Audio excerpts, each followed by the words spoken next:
Hi friends. இன்றைக்கி பார்த்தீங்கன்னா இந்த லேக்கெலாம் கொஞ்சம் நாங்கள் எல்லாம் ஃபுல்லாக க்ளீன் பண்ணிட்டோம். நிறைய ஆகாய தாமரைகள், நிறைய குப்பைகள் நிறைய இருந்துச்சு. இப்போல்லாம் க்ளீன் பண்ணதுக்கப்புறம் நல்லா இருக்குது பார்க்குறதுக்கே.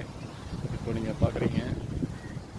ஸோ முடிஞ்ச வரைக்கும் யாரும் இங்கே அவ்வளோ இந்த மாதிரி எந்த லேக்காக இருந்தாலும் சரி, தயவு செஞ்சு குப்பைகளை மட்டும் நிறைய கொட்டாதீங்க. இங்கே இல்லை நிறையா மீன்கள், பறவைகள், நமக்கே நாளைக்கு ஃப்யூச்சருக்கு தண்ணி எல்லாமே இதில் தான் இருக்குது. ஸோ நிறையா பேர் யாரும் குப்பை போடாதீங்க. நிறைய பேர் இங்கே போட்டுகிட்டே இருக்கிறாங்க எவ்வளோ சொன்னாலும். ஸோ முடிஞ்ச வரைக்கும் எல்லாம் நம்ம கையில் தான் இருக்குது. குப்பைகள் அவ்வளோவா போடாதீங்க. தேங்க்யூ. தமிழா தமிழா நாளை நம் நாடே, தமிழா தமிழா நாடும் நம் நாடே,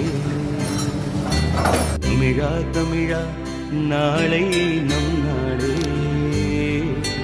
தமிழா தமிழா நாடும் நம் நாடே. என் வீடு தாய் தமிழ்நாடு, என்